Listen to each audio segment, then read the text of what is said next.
Hello, everyone. Welcome to Leading with Agility, the show that uses the world around us to explore how leadership can be inspired by agility.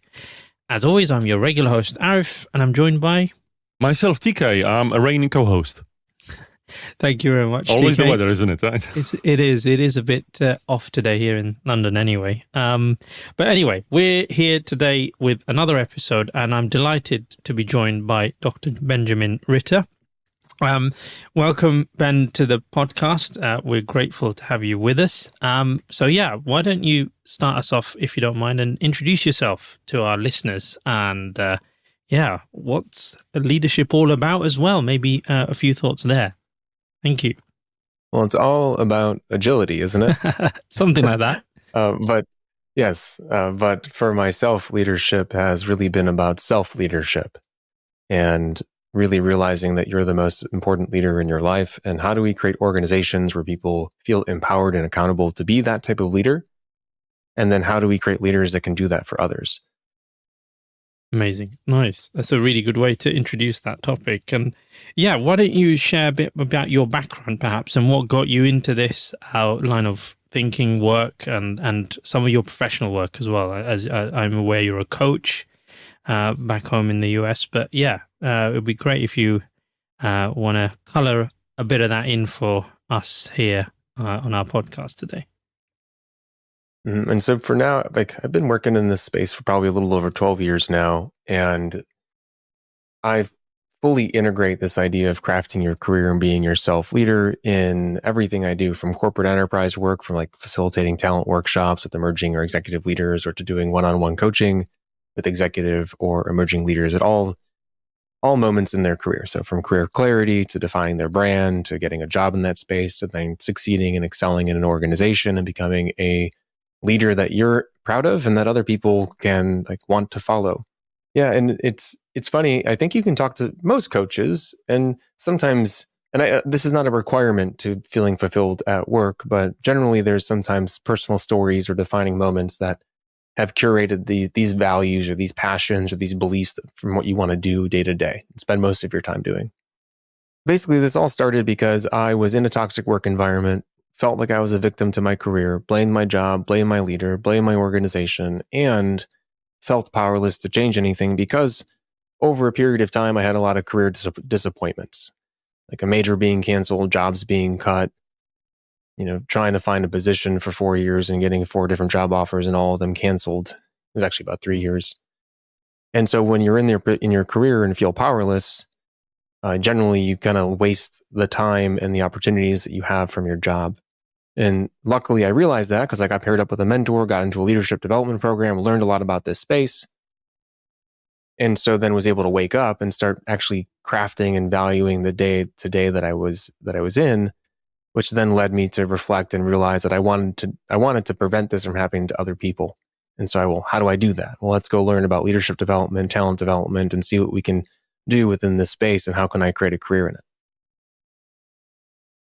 And I think, what's great about this story, and thank you for sharing it, Ben, is, when also how you've started, right? And personal stories are quite important. So, for instance, for myself, with my experience, I remember my starting moments, and, maybe I'll share a bit more about it later, but what I would love to talk about is, for our listeners, I think it would be quite interesting to talk about situations in the organizational life where there's a certain, situation where people need to rise up, where, there's a need for a new leader to emerge from a group. There's a need to promote someone.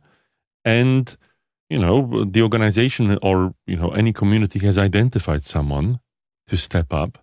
And yet, obviously, there might be some fear that this person has to actually accept this challenge, right? And what you've mentioned about self-leadership, I think it's a very good point, because this is the moment when you really have to apply self-leadership. So I'm really interested in exploring this point further. And I'm wondering if you share my view that this is actually quite common for people to react with a bit or quite a bit more fear when they're being asked to lead. What's your experience? And one of the biggest issues when it comes to labeling someone as a high potential, a high performer, or a leader, and then offering a promotion is that they don't check in with the person to see if they want it. And they don't give them an opportunity to maybe have a different career path. I was working with a leader just 2 days ago who was just really saying, I don't want to manage people. And now, by the way, right after that session, I had a session with someone that said, I want to manage people. How do I go do that? But knowing what that person wants is truly important, because there are different career paths or ladders that an organization can build to help someone that's good at their job not just be forced into a leadership role, but actually become more of an expert and strengthen and broaden their skills in their current area of expertise. But if someone is interested in being a people manager, but they're afraid of, and some of those fears could be, and I'd love to hear if you have some to add too, not being good at it,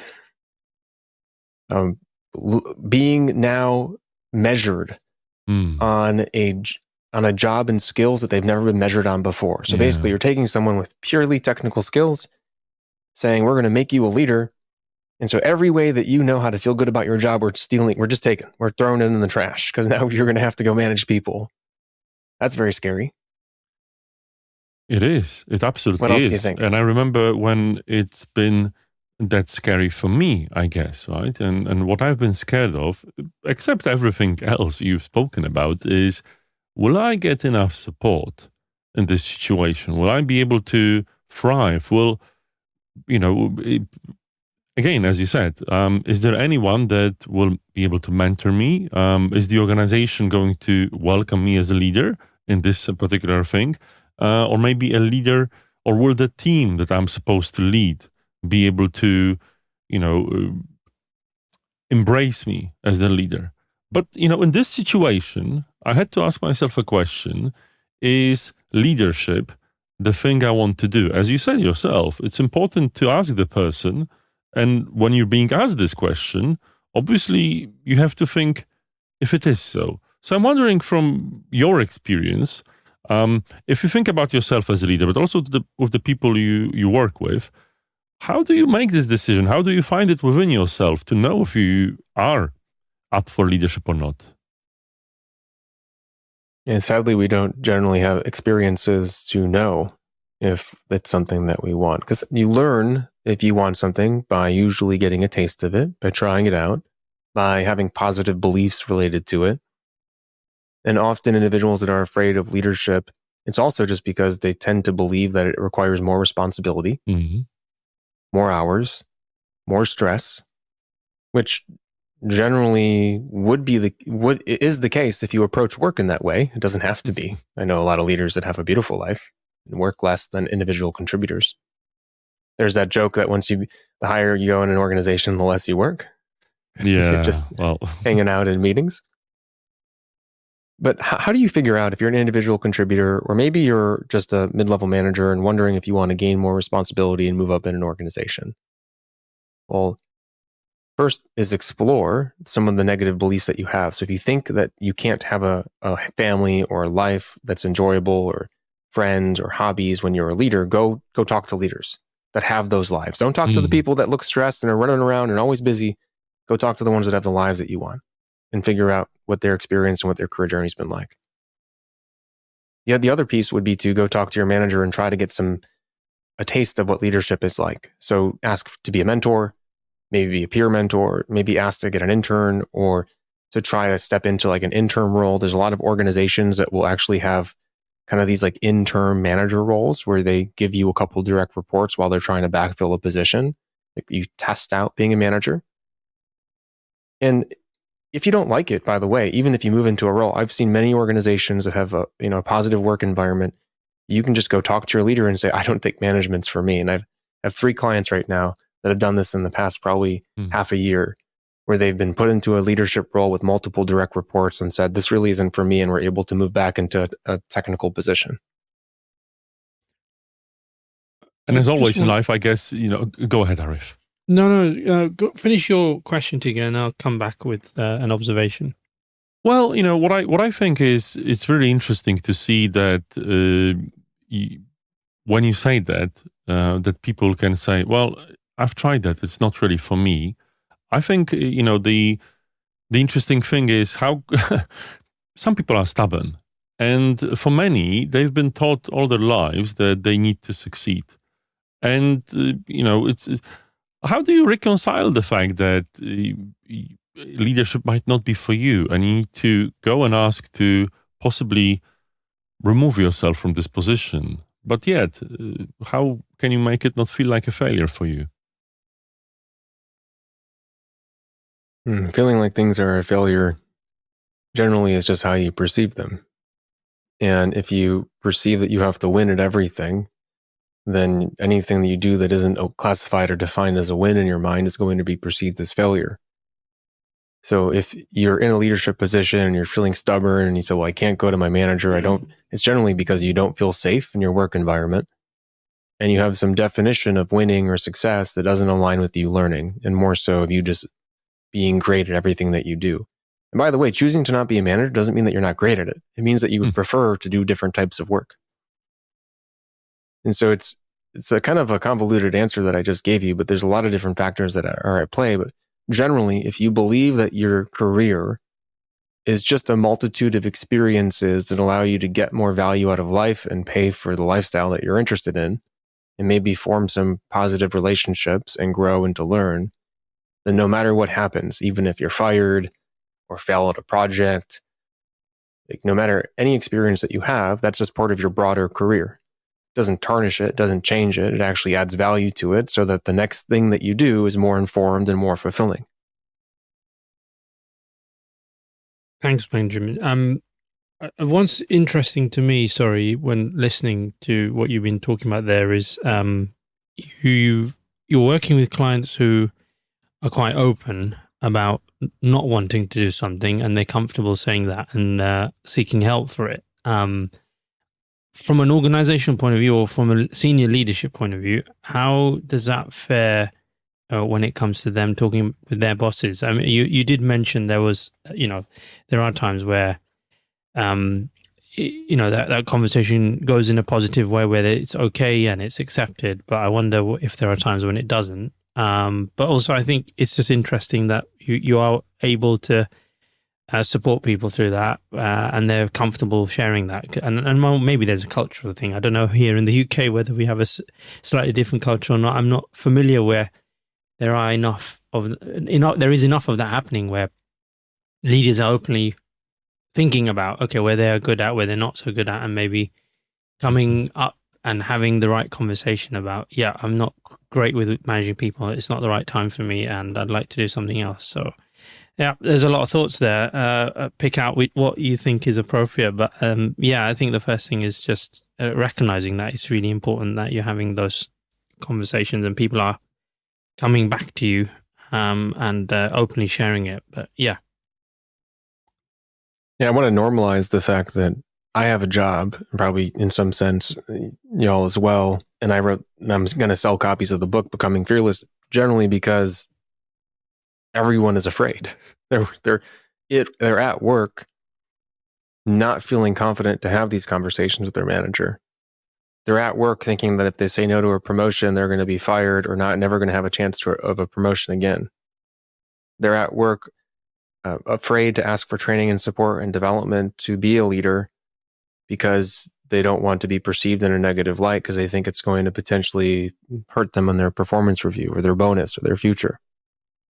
And so there's a big issue of people kind of living a facade and living in fear in their career. Mm-hmm. And so the things that we're talking about are like kind of an ideal situation. And what I try to create and support and guide my client. Now, the individual that wanted to not be a manager anymore, well, that was multiple sessions of us talking about the fears related to having that conversation, what their ideal career looked like, what they wanted to do in the future, what's the right path to get there. And generally, you can have a manager or a leader that is capable of this, but not all leaders have the skill of coaching. Mm. Not all leaders have the patience or the time or don't feel that they should have to have these conversations with their direct reports. So I would love to create an environment where this is possible, and that's what I'm trying to do. Nice. That's good. That's great. And It's lovely to hear, and thanks for sharing the work you're doing with the world. From a organizational point of view, aside from the work you're doing from a coaching setting, when you go into these clients, and some of them are big corporates, as you've mentioned, how do they, I suppose, respond? Or maybe before that even, how do they even invite you in to allow you to do the work you're doing? Or is that a challenge anyway, to having those initial conversations, getting them comfortable with some of this work and making it okay? I'm curious about the setting that you're creating. Mm-hmm. I'd love to hear your perspectives too. Yes. But most leaders and most organizations I work with are interested in and want to serve their employees or their teams. And the employees generally just have to be told or empowered to realize that they can ask for things that they want to, and that their job is to go talk to their manager and say, how do I serve you more? How do I serve you in a way that serves both of us? So what are your goals? And then how do I do it in a way that leads to my future career opportunities? And so if we can just put this mindset of, if I lead with optimism, so I don't play the victim, I lead with, okay, something good can come from this conversation or from this job. These are the things that I know you want to achieve. And these are the things that I want to achieve. And if an individual employee can go to their manager and say, can you help me? I really would like your advice. I don't know very, very small percentage of leaders, because I know a couple of toxic ones, but very, very small, like the majority of leaders will listen to that and they'll help. And you'll be able to curate a conversation where you're creating safety and trust and opportunities for the employees. The leader is going to feel successful and more confident because they feel like the employee is open and trusting. So you have this dual relationship now that grows just from a very simple conversation where, if an employee can feel comfortable having, will just result in some magic within an organization and transform a culture over time. Yeah, amazing. Thank you. And you asked for my thoughts as well. I think from the experience I've had, it is mixed. I've worked with some leaders who are ready and open to invite you in and support them in their journey, especially in the settings I've worked in where there's change already happening. So there's an environment of change happening. There's some transformation work going on within that organization, and leaders themselves are feeling concerned or threatened about perhaps their role or their position or how they will be perceived going forward. So all of that is happening for them. So there's massive change, whether it's organizational or to them as a role. And so it's mixed. I've seen some who are ready to open doors in and welcome conversations, welcome being challenged, and sometimes even welcome the coaching element too. But there are others who are still steeped in fear, and so they are not ready to make that move forward, and they resist maybe any overtures or any moves forward to help them, or to assist them or guide them, however you want to describe it. So it can be mixed, I think. But it also does really stem from the top. And if senior leaders are demonstrating that openness anyway, then obviously that makes things easier further down. And if they are not demonstrating it, then yeah, that makes it harder too. So it's a mixed bag. TK, what are your thoughts on this conversation we're having? That's a very good point, I think. And the point that I'm obviously sharing both of your experiences too, but to add to it, we've also talked with a couple of people here in the podcast, maybe more will come, from a certain community. For instance, as we're talking here as leadership coaches, we're often brought in as leadership coaches. But throughout our careers, and, I'd love to get your perspective, Ben, we haven't always been brought in as leadership coaches. And sometimes we might have had another job coming to an organization. Many of the people some of the people that have been coming to our podcast have been in situations where they're actually coaches, but they may have been brought in as consultants, for instance, or something like that. And this creates a situation where in your head that you've been brought in, you are somehow responsible for making a change. And this change leads through leaders taking action, changing their minds, and so on. And what happens in these difficult situations, which, I think it's a huge problem for people approaching that this way, is that your interventions aren't always welcome. And the leaders you work with might feel like you're, well, I'm not saying forcing yourself onto them, but clearly there's a misalignment. And obviously, it doesn't breed the openness you're talking about. It's great to be in a position that, possibly we, and I guess yourself, find yourself in, to be able to do that from the point of view that or from a position that you do this work where you're being asked to do this exact work, right? You can say, you can contract, you can say, well, if you want me to help you, we need openness, this and that, and obviously depends on your technique. But I was wondering if you had the experience, Ben, when you weren't as welcome.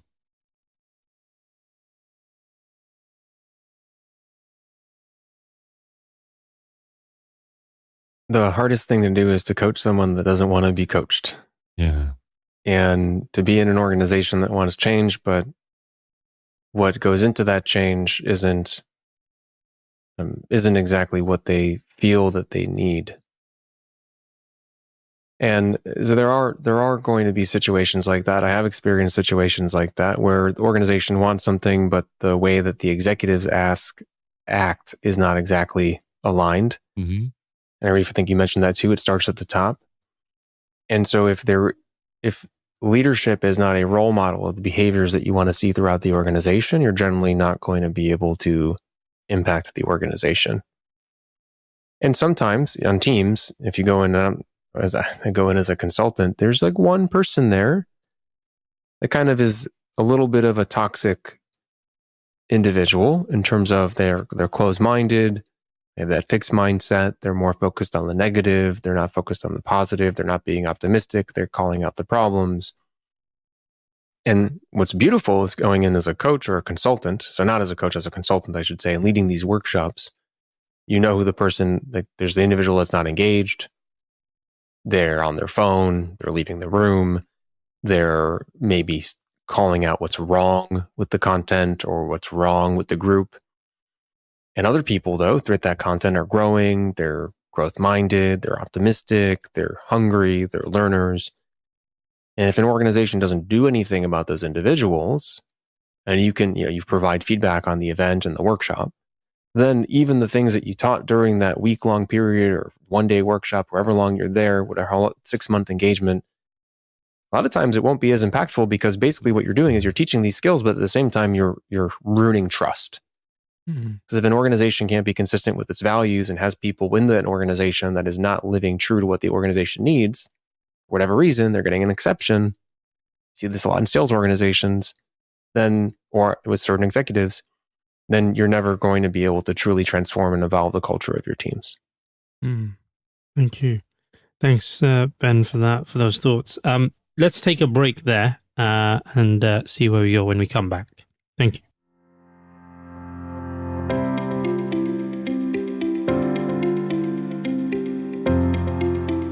Our regular listeners might know that earlier this year, we were exhibiting at the World of Learning conference here in London. Well, we're back at the latest World of Learning on the 8th and 9th of October in Birmingham's NEC.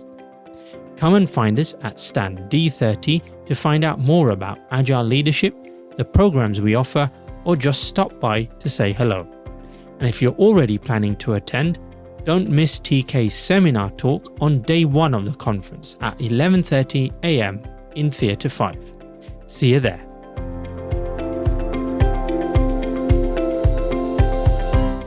Welcome back, everyone. And before the break, we were talking at length with Ben around leadership showing up, challenges leaders have when they're faced with the responsibilities of their roles, and in many cases, leaders not feeling comfortable with, for example, managing other folks and not being ready for that, and being open to being coached and exploring what their leadership journey needs to look like. So a good 20 odd minutes of conversation, and thank you to all of you for for the input, DK and Ben.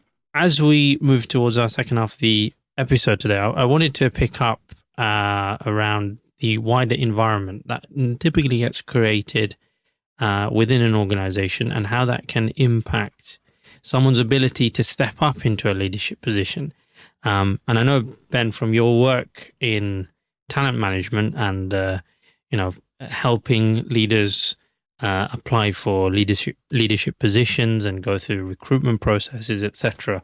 Maybe you might want to kick us off with some thoughts here around, what does it look like to create an environment that encourages leaders to step up to that leadership position, or even, people coming into the organization from outside, what does the environment need to look like to support them as they start their leadership journey? Would you like to share some thoughts first? I was recently working with an organization where they could not get anyone to step into leadership roles. Wow. That's pretty dire. Yeah, they have a big leadership gap.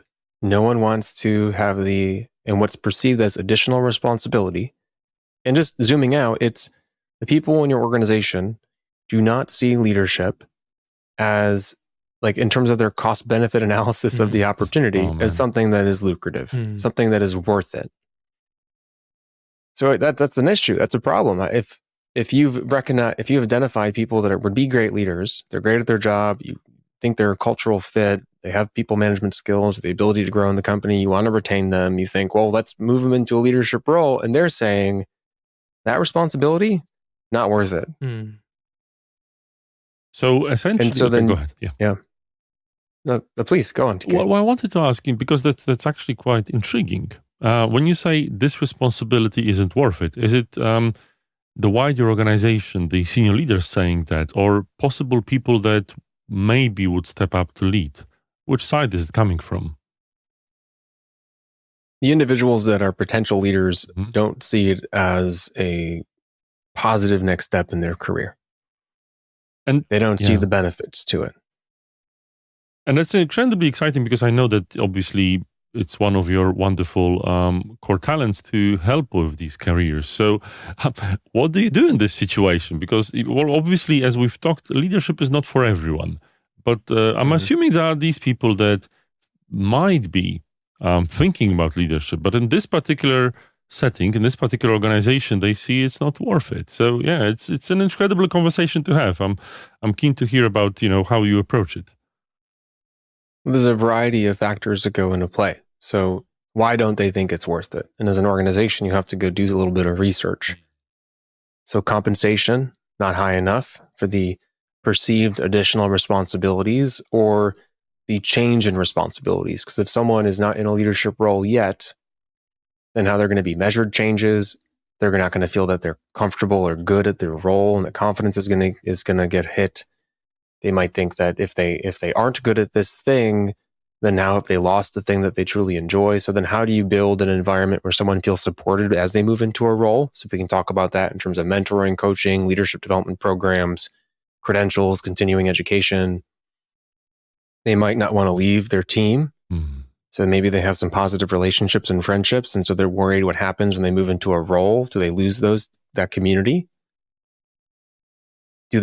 What changes generally about their role? And as a company, if you do that little bit you do a research study around there, then you can start molding a package for what leadership means in a company to make it more attractive to certain people. It's interesting from a point of view that, there's two different, I think, approaches in this. When I listen to, the what you say is making sure that the package is attractive. But there are so many people that really are ambitious to take on the leadership roles, despite there not being an attractive package. So there's two different mindsets. I'm sure there is more, and I'm sure you've experienced them. And I was wondering, which one of these do you find, more pervasive when working with your clients and organizations? Depends very much on the culture of the company. So what does leadership mean in a company? And then depending on who you have, and so if the people that are working for your company don't align with that version of leadership, you're going to have a struggle with leaders. Like basically, if you have a company that is mainly focused on individual contribution, longevity, high tenure, low compensation, low competition, and ambition, then you're going to have a hard time with leadership. So you have to look at the values of the culture and the people that you're hiring from the start, from sourcing. If you have an organization that's highly competitive, a little bit entrepreneurial, focused on has a positive leadership culture, and they really recognize and congratulate and compensate those leaders, you're probably going to have people that want to move up quick in that organization, depending on who you hire. Mm-hmm.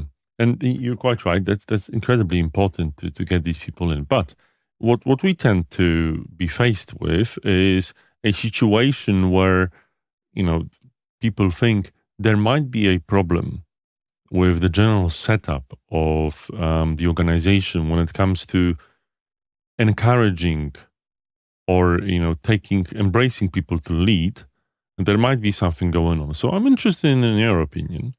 If you have a situation, and I don't know if you are placed in these situations, but when you arrive at an organization, look around, what are the first things you're looking for to see if this organization is a good place for leaders to rise up or not?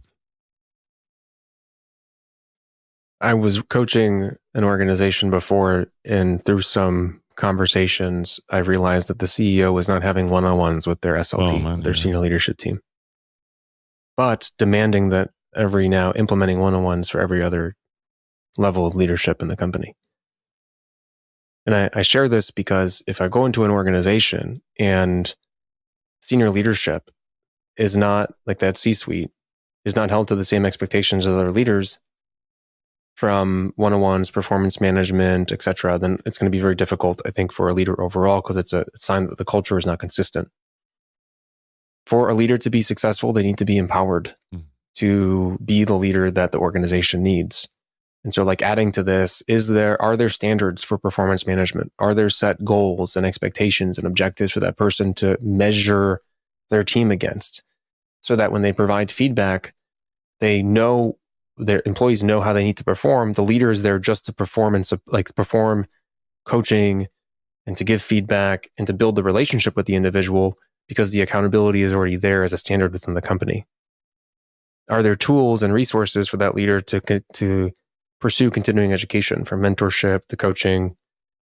Are there expectations for that leader to get that support as well? And are there career paths for that leader to be able to continue growing in the company, from senior director or whatever that level is? And do they have a proper recognition program to actually, for leaders themselves, not just for technical successes and such? Yeah, and I think, what you mentioned, about career paths. It's quite important in many initiatives. I think, around change, and I've been a part of quite a few. I think that's a big neglected part. But Arif, I'm going to throw someone else under the bus other than just Ben. I'll ask you for that. What are you looking for to see if an organization is embracing new leaders? That's a good question. I liked everything Ben said. What more can I add? Aside from that support side, I think we've touched on in previous episodes, and maybe in our last season as well, TK, some of the stuff, which is what I liked hearing from Ben at the start, around the openness of leaders who are maybe struggling in their roles, especially when it comes to that people management side. And that part, I think, really is key for me, in the sense of, are organizations willing to put their money where their mouth is in providing a learning platform that allows them to access the support they need to help them be really, really effective in leading other people. So we avoid this accidental manager challenge, right? And that's the thing I mean by when we've talked about before, because that really holds leaders back a lot. And time again, when I'm talking to organizations, TK, and over the last many months, I've talked to quite a few, especially in human resources departments and the like, and it keeps coming up. So, we've got managers who are in positions, but they probably shouldn't be there because they haven't been given the right training, right support, etc. And they're struggling, and it just baffles me. It's like, well, why do you, promote people to positions when there's no support for them to do their role effectively? It's very bizarre. So that's what I would look for to answer your question. Long way round. So Arif, in that case, then, and maybe we'll also obviously get Ben's opinion. If these are the things you are expecting in an organization, what is it in terms of practical steps an organization can take? What is it that you would recommend the organization to implement first? Well, I mean, I liked, some organizations and what they do, and probably Ben's aware as well, is they make sure, or they ensure they have a pool of coaches, for example, available to them to support their organization when needed. So I talked to a senior talent and learning professional a week or so ago, and one of the things she's been trying to do is build that contact book up of portfolio type support for all leaders in her organization. And part of that conversation we're having is, whether we could provide some of that support as well. But I think that's a really, I'd say easy. It's a step organizations can easily take, which is make sure you have, a portfolio or pool of experienced coaches with diverse backgrounds, diverse experiences themselves, who you can, put in touch with your leaders so that they can get the support they need, number one. And then number two, it's about that, whether it's training or something similar, but some on-the-job learning that they have access to help them develop their skills and practice. And whether that is you internally provide that or you seek an outside supplier, doesn't really matter, but you need to have some kind of ongoing program for that. That's what I would say. So those are my thoughts. I don't know, Ben, if you want to add anything to that in terms of the support elements that you expect to see in organizations. I love everything that you shared, and just want to add one thing. Please. If an organization can create a coaching culture. So a coaching culture, and just to define this, because I work with leaders sometimes and I say, tell me a story of your coaching style. And they say, well, someone comes to me with a problem and I tell them what to do. Okay, it's not coaching. At least how I would define coaching. Sure.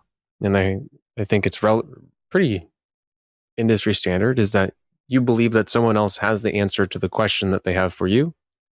And so you lead with curiosity and ask multiple questions to fully learn about the situation overall, what the person's goals are, and then to ask them what they want to do about it. And basically, you're empowering and creating an environment for that person to share their ideas, to think critically and strategically, and to solve their own problems. And if you can do that as a coach in an organization, or as a leader in an organization, and create that as your culture, then what you're ultimately doing is basically creating a variety of basically a numerous amount of self-leaders.